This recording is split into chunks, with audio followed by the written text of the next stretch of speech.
आप सभी लोग स्वागत है आपके YouTube चैनल माइनिंग टारगेट में एक बार फिर से। आज हम आपसे कोल माइंस की ऐसी घटना की बात करने जा रहे हैं जो कोल माइंस की सबसे बड़ी घटनाओं में से एक है। तो वीडियो में आप पहली बार आए हैं तो चैनल को सब्सक्राइब करना मत भूलिएगा, ताकि आपको माइन से जुड़ी अपडेट मिलती रहे, स्टडी मटेरियल मिलते रहे फ्री में, और जो भी जॉब की जानकारी माइन से रिलेटेड रहे तो सबसे पहले मैं वीडियो में डालता रहूँ। तो चलिए शुरू करते हैं आज का अपना वीडियो। आज हम आपको ऐसी घटना के बारे में बताने जा रहे हैं जो खदान के इतिहास में आज तक की सबसे बड़ी खतरनाक दुर्घटनाओं में से एक है। ये घटना आपके SECL के कोरिया डिस्ट्रिक्ट छत्तीसगढ़ राज्य के अंजना हिल माइंस की है। फायर डैम्प एक्सप्लोजन और कोल डस्ट एक्सप्लोजन कितना खतरनाक हो सकता है, आपको इस घटना को सुनने के बाद पता चलेगा। घटना आपकी 6 मई 2010 की है, लगभग सुबह 11:30 बजे की, जिसमें 14 लोगों की मौत हो गई, 5 लोगों को सीरियस बॉडीली इंजरी हुई और 26 लोग को माइनर इंजरी हुई।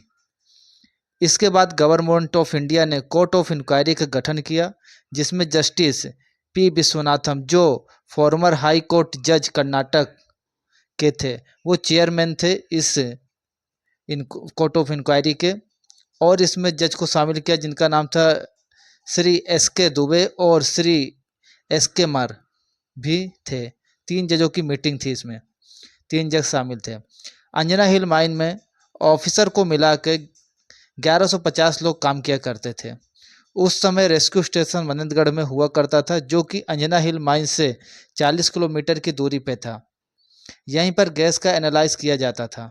एक्सप्लोजन इतना तेज था कि माइन के एंट्री में खड़े SK गोस्वामी जी की चपेट में आ जाने से दर्दनाक मौत हो जाती है और उनको कुछ समय में मृत्यु घोषित कर दिया जाता है।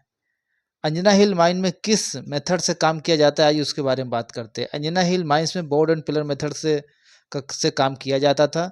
यहाँ पे 4 वर्केबल सीम थी, डिप्लरिंग बाय केविंग चल रहा था, SDL मशीन को उपयोग करते थे। और अगर यहाँ के वेंटिलेशन की बात की जाए तो वेंटिलेशन मैन मैकेनिकल वेंटिलेटर जो सरफेस पे रहता है उसकी capacity 10,000 metre cube per minute थी। अब क्या गलतियाँ हुई जिसके कारण इतनी बड़ी दुर्घटना हुई, इस पर फोकस करना बहुत ज़रूरी है। तो सबसे पहली बात, आइसोलेशन स्टॉपिंग को नहीं बनाया था प्रॉपर तरीके से। दूसरा, पिलर निकालने की प्रक्रिया को बहुत लेट शुरू किया गया, जबकि रेगुलेशन बोलता है कि इंक्यूबेशन पीरियड के अंदर निकालना है।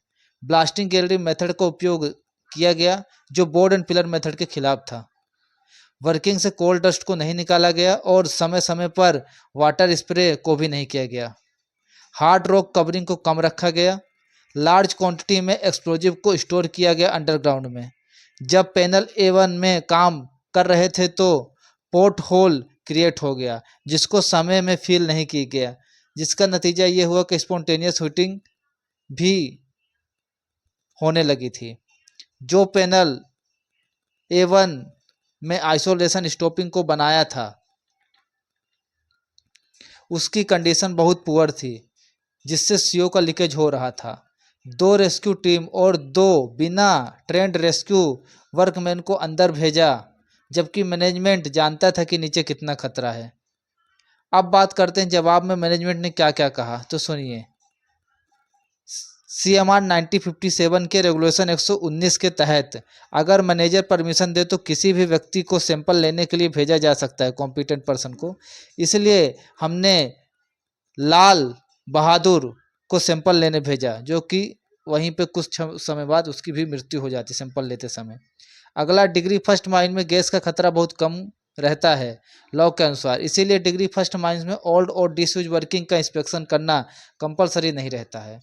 फिर बोला गया कोल डस्ट एक्सप्लोजन का खतरा फर्स्ट डिग्री माइंस में कम था, इसलिए हमारे वर्कर माइन के एंट्री के माउथ में खड़े थे, मतलब उनको अंदाजा भी नहीं था कितना खतरनाक इसका परिणाम हो सकता है। अब बात कर लेते हैं कि वहाँ के वर्करों के द्वारा क्या कहा गया। वर्कर ने कहा कि मैनेजमेंट को 3 मई 2010 से पता था कि अंदर बहुत रिस्क है, फिर भी वो कोई भी एक्शन नहीं ले रहा था और लगातार अपनी ही मनमानी किए जा रहा था, जिसका नतीजा आप लोग ने देखा ही, कोल डस्ट और फायर डस्ट एक्सप्लोजन कितना खतरनाक हुआ। अब एक्सीडेंट के बाद क्या हुआ।